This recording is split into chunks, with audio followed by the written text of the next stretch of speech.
Treatment tonight with Dame Edna. Acting aristocracy, Alan Alda. Singing siren, Sophie Ellis-Bextor. Cricketing genius, Warne. And everyone's favorite politician, Boris Johnson. She's a Jew,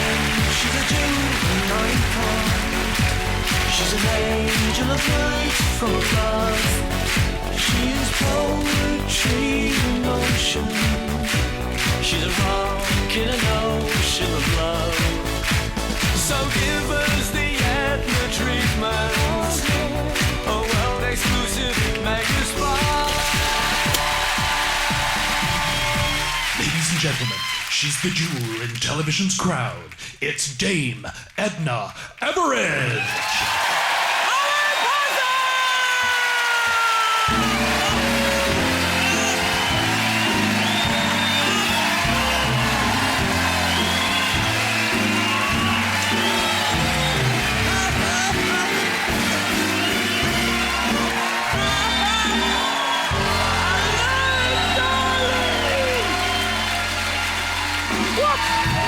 What's this?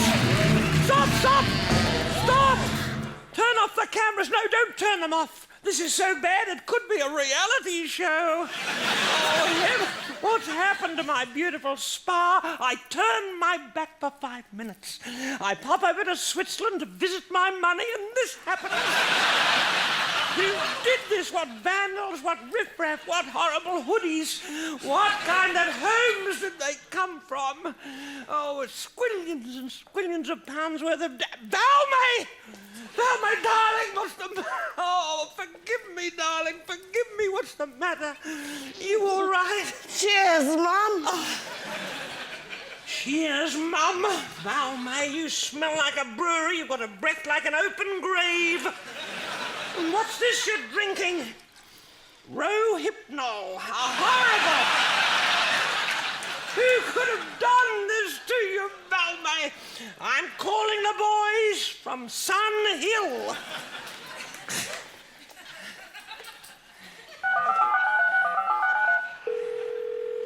Hello, Sun Hill. Sun Hill Police Station, this is Dame Edna, Gigastar in distress here. My spa has been trashed. Send 2 of your finest boys over here right away, please. My inner sanctum has been violated. Valmay, wake up. I've called the police. They want to interview you. It was only a Oh, party. you haven't got any friends. How could you have a party? You posted it, didn't you, on the internet? That's what you did. You posted it on MySpace, didn't you, Valmay? You've crossed the line now, Valmay. You really have. I want you to clear this up in 20 seconds. Quick sticks. I'll be back.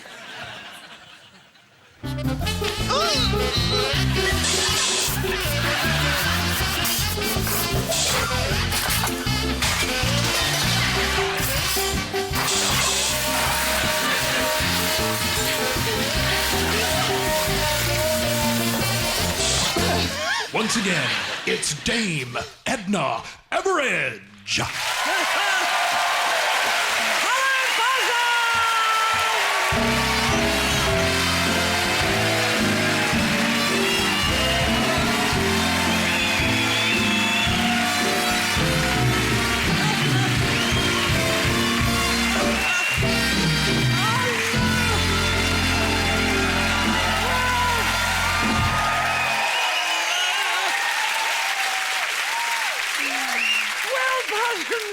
They've done what they could, but there's still that yucky graffiti up there, and there's a horrible smell. Can you smell it?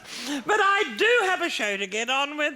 My first consultation tonight is with one of America's finest actors who's better known as a doctor. He's the star of MASH and other shows that... Actually, I can't remember, but if he lived in England, I would have given him a knighthood. It's Sir Alan Alda!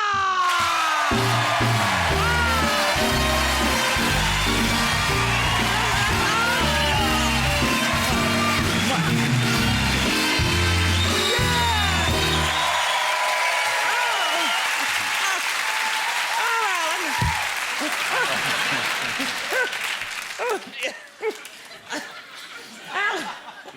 Alan, darling, I love the name Alan Alda. It's a stage name, though, isn't it? Yes, Alan? yes, it's a made-up name, actually. My father's name was Alfonso d'Abruzzo, and that was my name. That's the name I was born with. And my father, when he went into show business when he was a boy, he realized that in America at that time, d'Abruzzo was a very difficult name for a lot of people to pronounce. Still is, Alan. Many of those people are still around, yes. So he took A-L from Alfonso, and he took D-A from d'Abruzzo, and he made Alda. And I kept that name. So it's a sort of a little, like a composite name, really, isn't it? Yes, yes. It's a bit like, well, Colgate Palmolive or Microsoft. Yes. Right, when I think of Microsoft, you know, I think of my husband. I don't know why, but I do. Did you? This would be...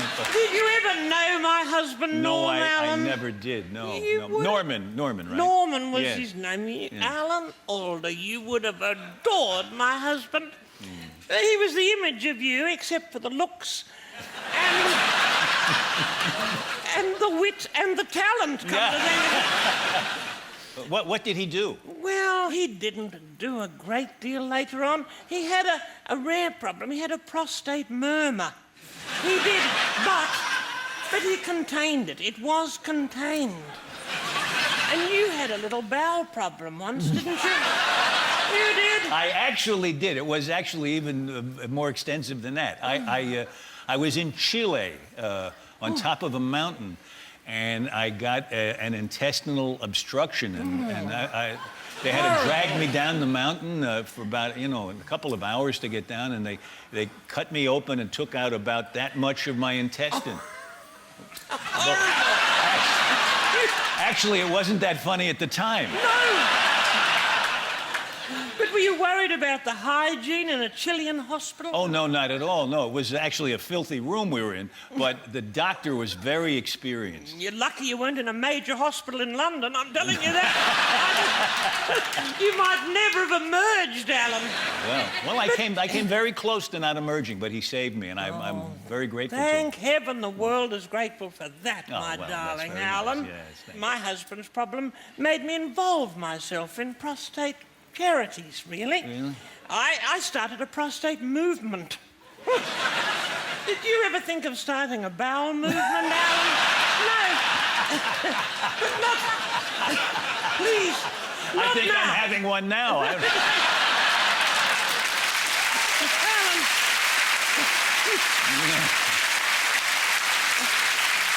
Now, we know you, of course, from MASH. Yes.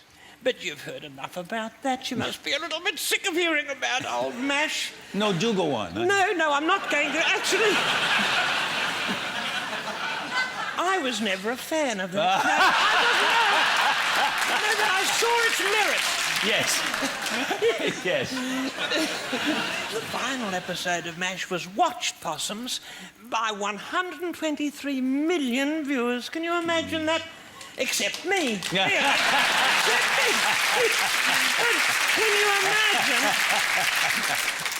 Can you imagine during the commercial break how many toilets were flushed? It's actually true. They had a problem in the New York waterworks because everybody flushed at the same time. I tell you, I've never had a salute like that. But in this green age, darlings, people say, well, if it's yellow, let it mellow, don't they? Have you heard that phrase in the United States? Yes, I've heard it many times. It's Yes, lovely. yes. Just before I throw up, I hear it. Or if it's red, go to bed, I suppose.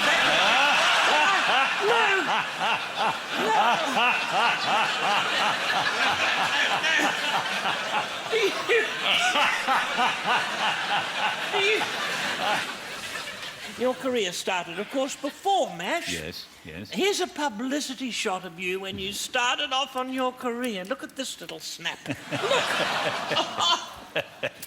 It's a lovely picture, and it's cute, isn't it, to see little bubbers doing grown-up things, I always think, Alan. Here is a snap of my daughter, Valmay, age 2.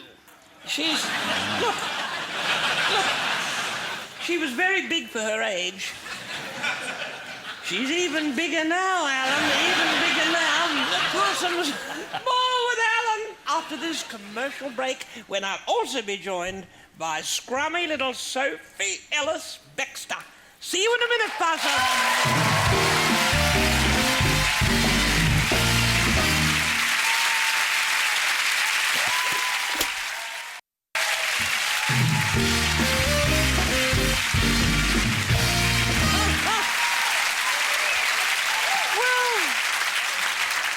Welcome back to part 2 of my seminal sharing program, Possums.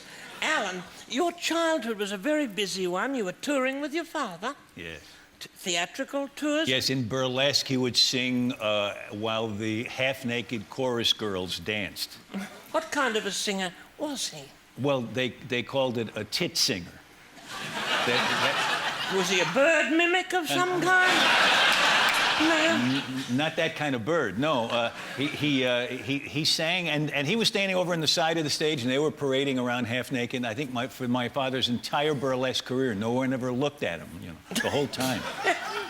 But you were watching him from the wings? I did. I watched him. I watched the comics and learned a lot about acting, and I watched the strippers getting naked. I learned a lot there, too. In fact, it gave me a lifelong interest. What a crash course in biology. Yes, it was. Your father had a little pet pig, didn't he? He did, yes. He wasn't so much a pet. My father and his partner had written a sketch. My father's partner would say, "Get out of here and don't come back until you can bring home the bacon." And then at the end of the sketch, my father would come in with a little pig under his arm and say, "Well, I brought home the bacon." And then they'd turn out the lights. That would be the end. Everybody would be laughing and applauding. And now, in order to do that one silly joke, they carted a pig around in the back of their car for the whole summer. And I was no longer allowed to travel with them because there wasn't room for me and the pig. Alan. So they left me with my 2 crazy aunts in Wilmington, Delaware. And I really was upset because the pig now got to go up to the chorus girls' dressing room instead of me. Val May thought I loved a pig more than her. Until I pointed out that the picture on the mantelpiece was her. Oh. No. I see. She was wearing a pink dress at the time, Alan. Oh, well. You're a very balanced, normal person. Yeah. What do you put this down to? You have a long marriage. Yes. We were just married 50 years. Yeah. Isn't that wonderful, Yeah. Pastor? I think so. How long were you and Norman married? We were married not that length of time, unfortunately. He was snatched away from me. But we did have a long marriage. I did lose count a little bit. Did you? Yeah. Because he was institutionalized so many times. Oh, for what? It was the murmur. I did. Sometimes it was quite loud. The neighbors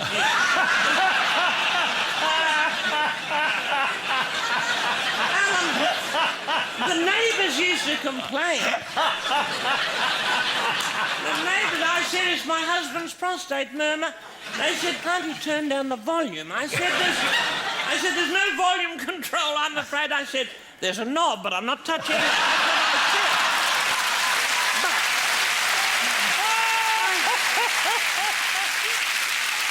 Thank you, Alan. You're going to love my next guest. She's gorgeous. I've been a fan ever since I heard a song called Murder on the Dance Floor. So I've been a fan for about 20 minutes. I'm sure that I'll still be a fan for life. Welcome, please, singing her new single, Me and My Imagination, it's the gorgeous Sophie Ellis-Bextor.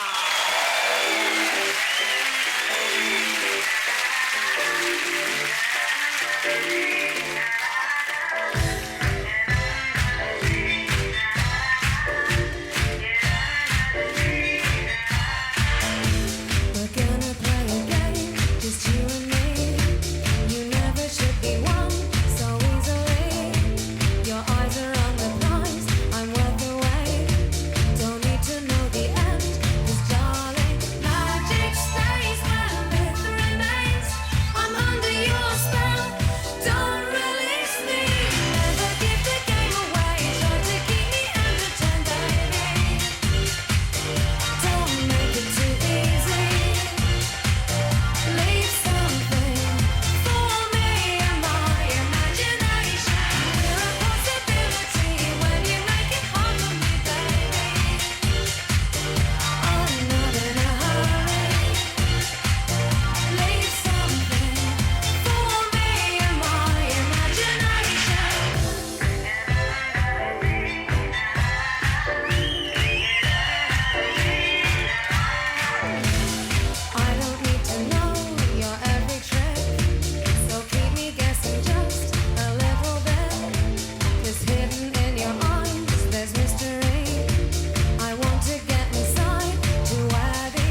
it too easy. Leave something. We're a possibility when you make it hard for me, baby. I need it in a hurry. Leave something for me in my imagination. Never give the game away. Try to keep me entertained. Don't make it too easy, babe. For me in my imagination.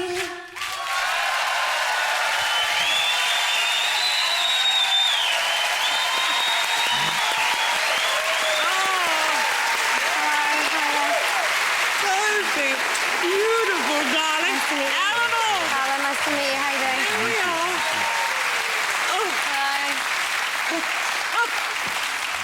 Oh, that was lovely. I had a little kind of oriental feeling to it here and Does a there. little bit, doesn't it? Oh, That was lovely. It's so relaxing. that song is going to be such a big success You reckon? somewhere. And we both, Alan and I loved it. Did you write it? I am one of the writers, yeah. You're one of the writers. I am. Did you write the good bits or the bad bits? Good bits, of course. All the best bits. Sophie, you're just so lovely looking, isn't she, Alan? Lovely, yes. Thank you, guys. And a wonderful performer, and I noticed that most of your band was women, too. Yeah. Is that still unusual, or is that getting more common? I didn't find it too tricky to find them. I mean, having the string players, they're usually girls. And well done for spotting that, Alan. And then female bassist is really, I suppose, a bit more of a coup, but she's a friend as well, so that's lucky for me. Well, they sounded great. May I interrupt? No.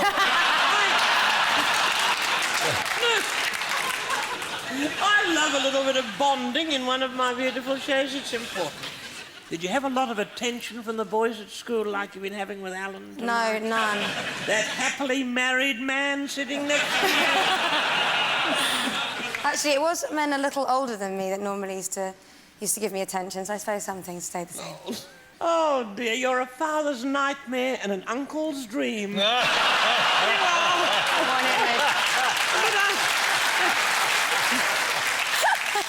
Sophie, may I pay you a compliment? You are gorgeous in that little outfit.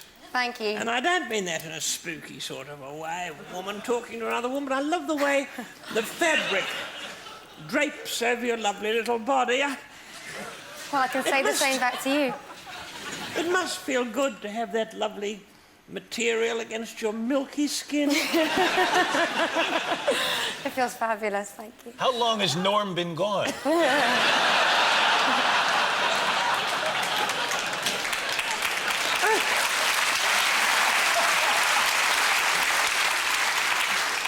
I know that what you're wearing tonight is not your first choice. No, I happen to know, Sophie, that when you go home and relax, Yes. you wear something a little less. What do you like wearing when you're all on your own at home? She likes just to go around the house in her birthday suit. Don't you, Sophie? Well, I sort of kind of think that's quite a good rumour. So, yeah, I'm going to go with it. Yeah, I love wandering around naked. Well, it's not really the such a case. rumour. There's a man in the apartment next door with binoculars who's told me. Well, you know, you've got to give him a treat every now and then. Anyway, it is an image that every little 14-year-old boy watching will take to bed with him tonight. You're like Norm in a way, if that is the case. He loved nature. He loved being in his birthday suit, Alan. I didn't particularly like it. He was in his 70s and we had cream furniture. So, Did you get these images out of your head? Yes.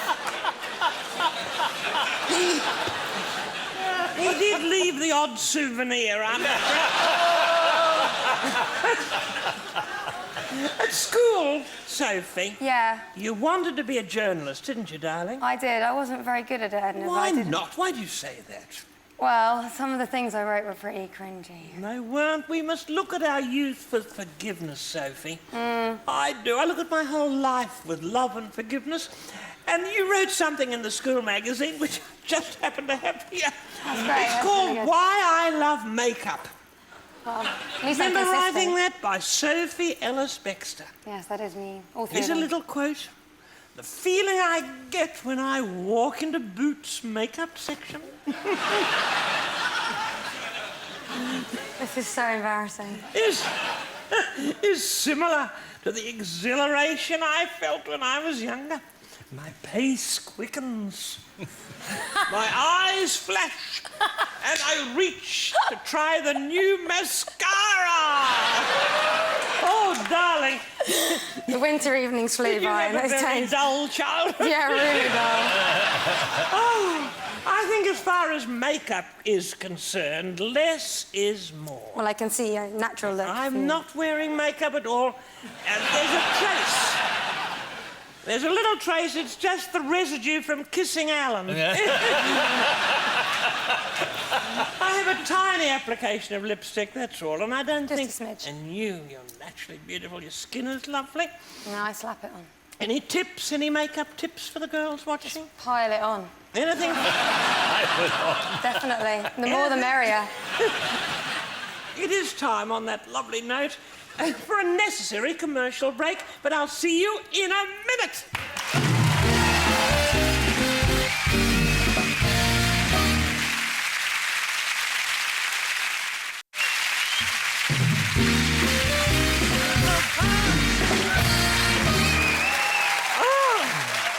Parsons, I'm adoring my guests, Sophie Ellis-Bextor and, of course, the inimitable, gorgeous, distinguished Alan Alda. Sophie, you had a run-in with Posh Spice, didn't you? No, I think what was like when Victoria Beckham released her first solo song, I think the press were out to get her a little bit. And my song happened to be the one coming out at the same time, so we were the ones that they championed. Well, you beat Victoria to #1. You did, but you had an unfair advantage. You could sing. You did. It was an unfair advantage. I'm not allowed to say anything. You don't have to comment. No, I I'm not allowed mentioned to your adorable mother because she was on Blue Peter. She was a Blue Peter presenter. True. As most of the world knows, except Alan. And it's a famous children's show. And did it give you kudos, prestige at school? Or did the children bully you as a result of that? Yeah, probably more the latter, really. I think I Children was can quite be annoying. so cruel, can't they? Yeah, but it's just, you know, so everything was very black and white in the playground, and at first it was quite cool that I kind of, I don't know, got some perks, and they wanted to be my friend, but then they all went off me a bit, because They should. they ganged up, basically. They're out there looking at you now, and look at them, poor things. Those contemporaries of yours that mocked you, they're up to their wrists in grey washing up water with peas and mutton fat floating in it. They're looking through torn terraline curtains at a poverty-stricken little backyard with broken toys. Look at you, Sophie, look at you. However, oh, I got worked up then. Your mother's job provided you with unexpected income, didn't it? Did you sell little Blue Peter souvenirs in the playground? I did. What a charming thing to do. It was 50p for just a badge or £1 if you wanted an autograph from my mum as well. Classy, isn't it? I call that enterprising. Did you ever sell sorry. souvenirs of the tit singer? No. Of your father? I never did, no. Sophie, you've had 2 years off to have a baby, haven't you? Yeah. Have you had it yet? Well, little Sonny Jones is going to be 3 on Monday. What's his name? Sonny. Have you got a nanny at home looking after little yes. Sonny? Yes, Claire. What's She's her fantastic. name? Claire. It was the closest we could find to share, so it's Sonny and Claire at home. Little Sonny. Oh, that's priceless. And tell me, what nationality is your nanny?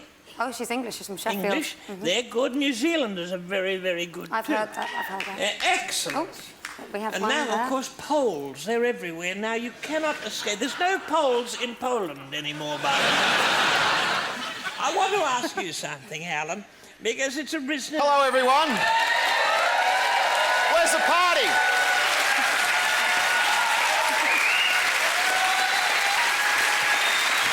Where's the party?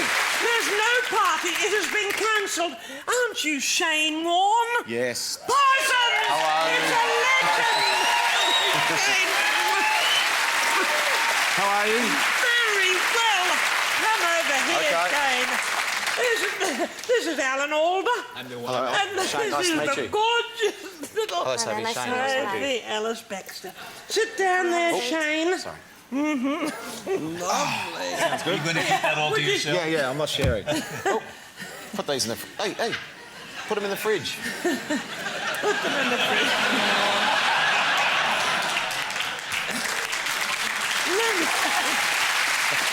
Well, Shane, I saw the way you looked at my daughter then.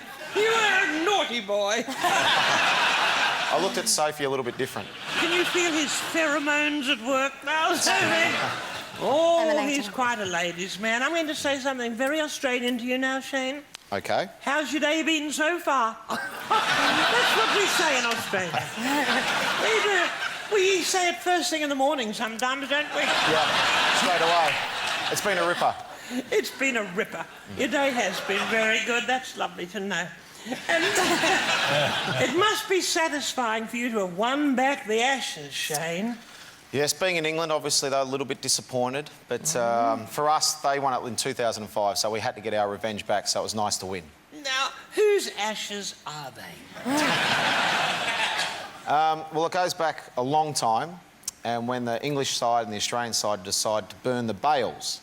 The bales are those little bits of wood on the top of the Oh, yeah, the wickets. wickets. Yes. Yeah. On top of the stumps and the wickets. Yes. And then they burnt them, they put them in a little urn. So there is a actual thing. It's not just a term of speech. There's a real thing that goes Yeah. back and forth. Yep. There's a real little urn. Well, and you did it, Shane Warne. You did it. Thank you, how thank you. lovely. Naturally, the applause isn't as loud as it might Exactly. be because we have an English audience. Now, Australia must be very grateful to you, Shane. Look, Australia's a wonderful country, as you know. But how have we expressed our gratitude to you? Good question, actually. Very good question. And pretty fair, too. No, look, they've always looked after me. Australia's always been nice to me. That's why I'm living over here. Shane, oh, we're both so popular in Australia, Alan and Sophie, and we're both universally adored. But I haven't been quite as naughty as you, Shane. You just haven't been caught, probably, Edna. Well, you are. Yeah. You've been caught a few times because you're a scallywag, Shane. You are. Now, lots of sports stars do let themselves go when they retire. Not you. Not you, Shane, because you were never in great shape to begin with.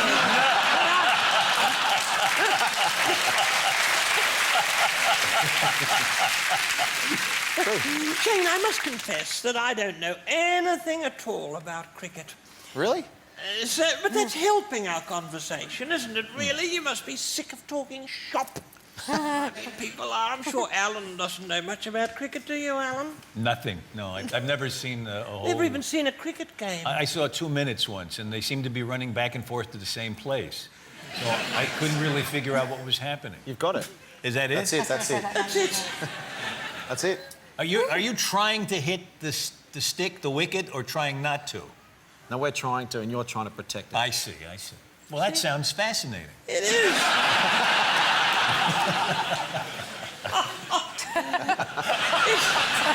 It's not Shane Warne, the cricketer, that I want to bond with. It's Shane, the Australian. You're a ladies' man. You are. I can see by little Sophie's body language. Look at her.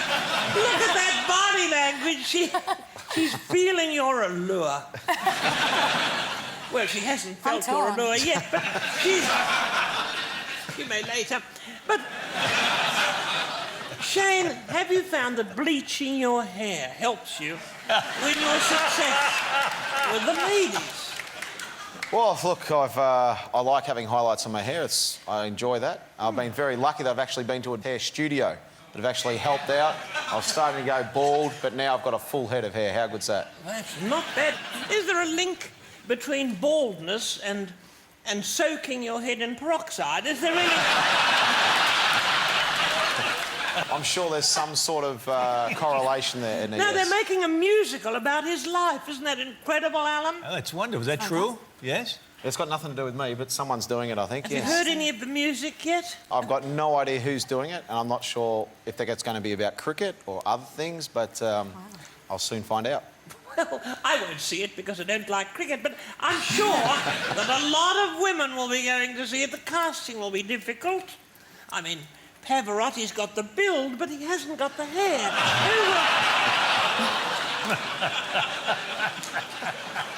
You're renowned for sledging. What's sledging? Is it a winter sport?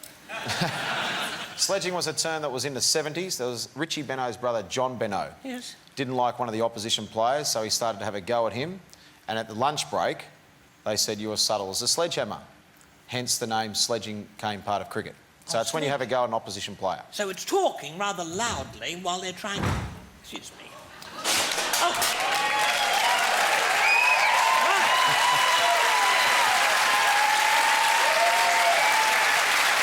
It's the constabulary. You haven't got any paternity suits, have you? What is it? We're looking for a Val May Everidge. Yeah, we've come about the damage. The damage.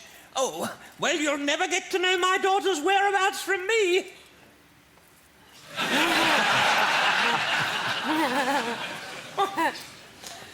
There are only two of you, are there? You might need backup. She's just had a family-sized bar of chocolate.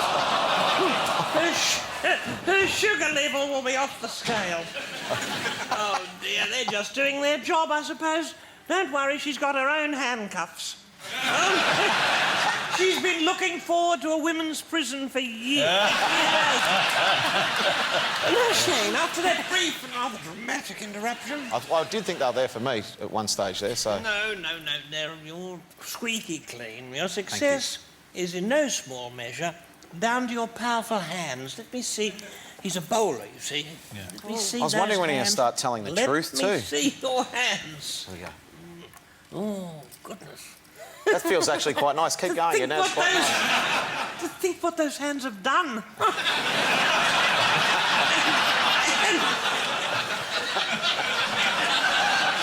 And what they've undone. They're lovely. Would you like me to show you the technique Yes. of the cricket ball, how to spin it? Basically, it's 2 fingers down, 2 fingers up, not that one, but just up. The ball rests in there, and you tweak it with your 3rd finger. So it basically goes over like that. And that's how you impart spin. It looks so simple, Shane, doesn't it? It is. You could do it. I'm sure you could. Are your hands insured? No, I don't think so. No. No. Your cuticles are terrible, I must say. They need attention, and we can look after them here at the spa. I must leave you now, Shane. I've just been told that a Shane Warne look-alike has been spotted outside my spa on a bicycle. Wouldn't believe it, would you? Time to take a break. I'll see you in a minute.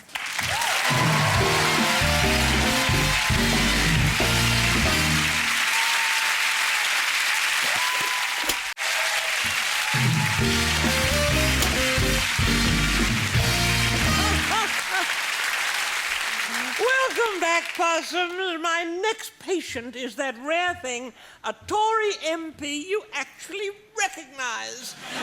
Please welcome brilliant blonde backbencher Boris Johnson!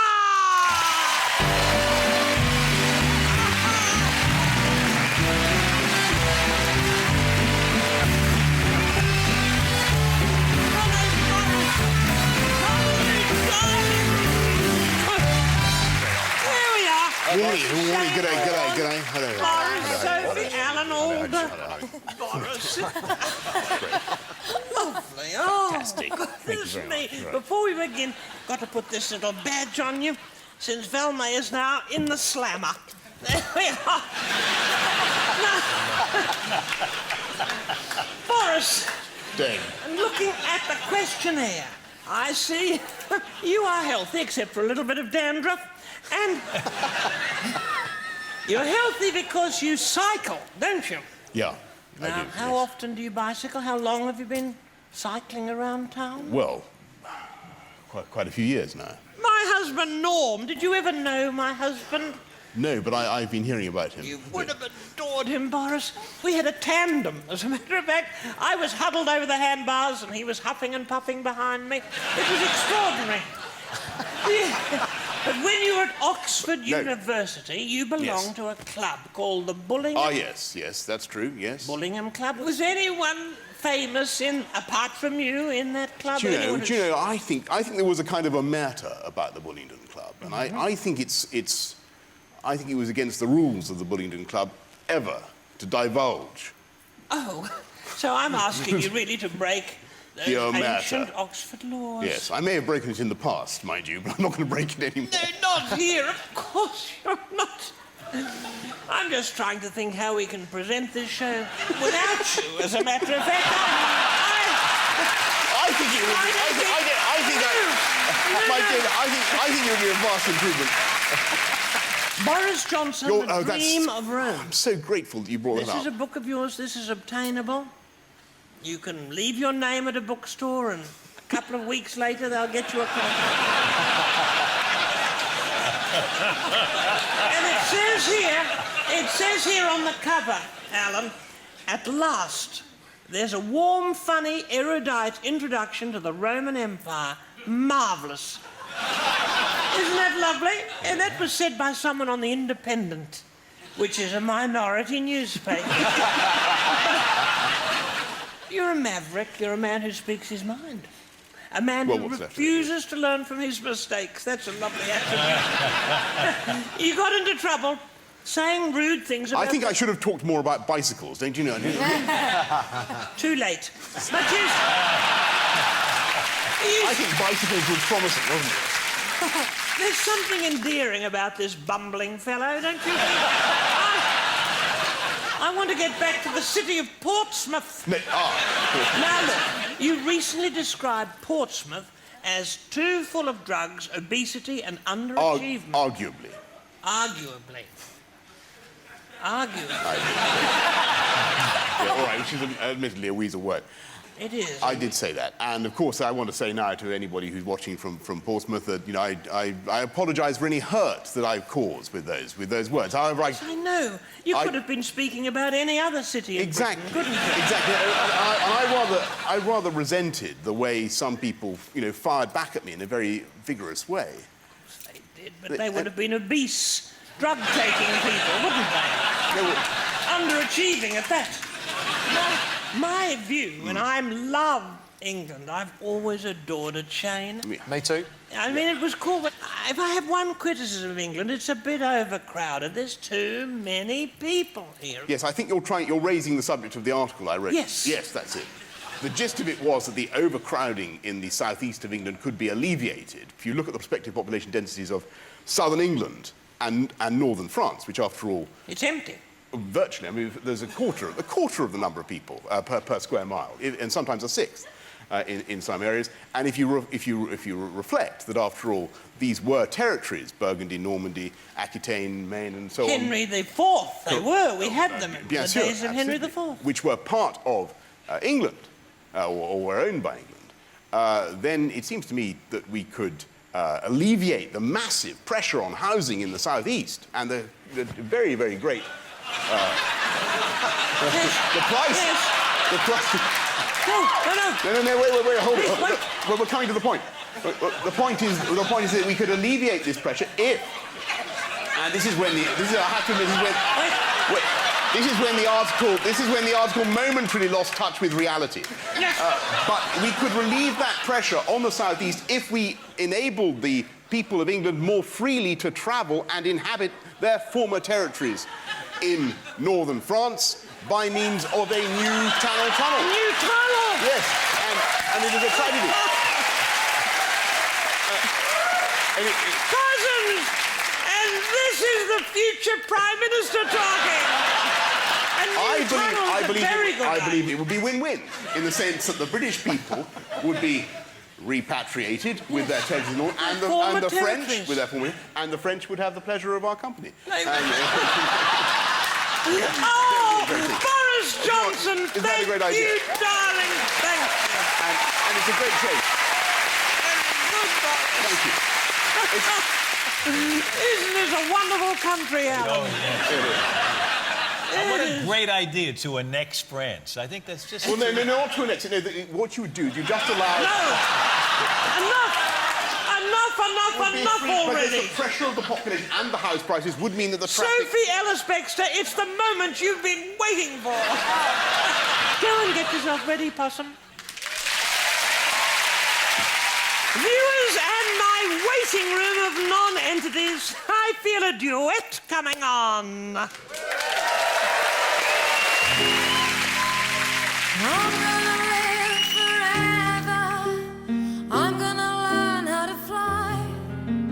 I feel it coming together. Baby, remember my name.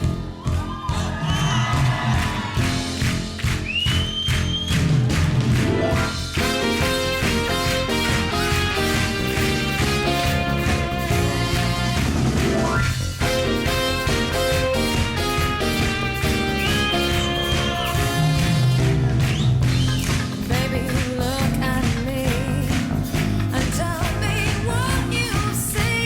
You ain't seen the best of me yet. Give me time, I'll make you forget the rest. I've got more in me, and can't you set it free? I can catch the moon in the hand. Don't you know who I am?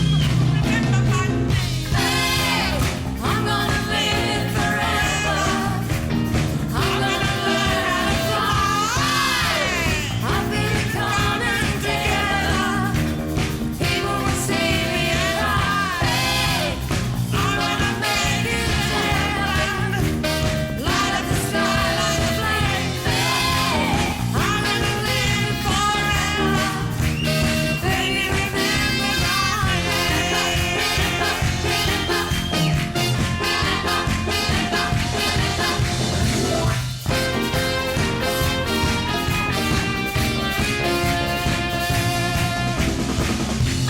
Baby, hold me tight, 'cause you can make it right.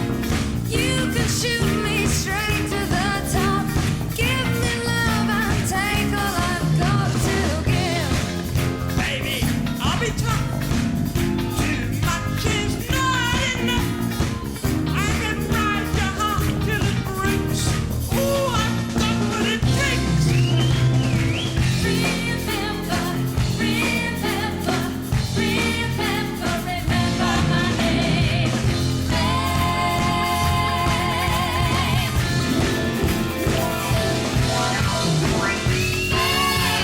I'm gonna live forever.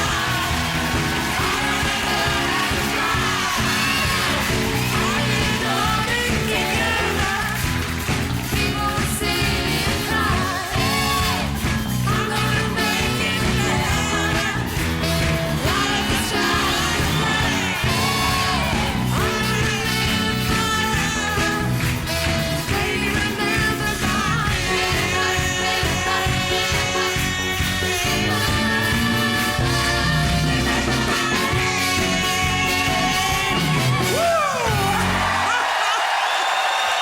Thank you. Beautiful.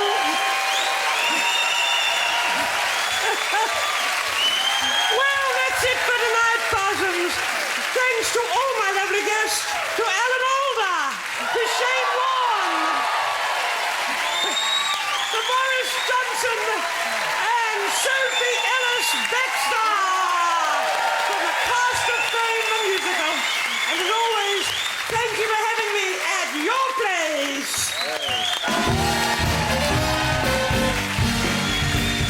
Well, talking fame, Sandra Bullock and Harry Connick Jr. may not have checked into Spa Edna, but they are popping into ITV1 with Forrest Whitaker's romantic comedy, Hope Floats. One girl tries to come to terms with a messy divorce in her old hometown. That's at 11:45 tonight, after the news next.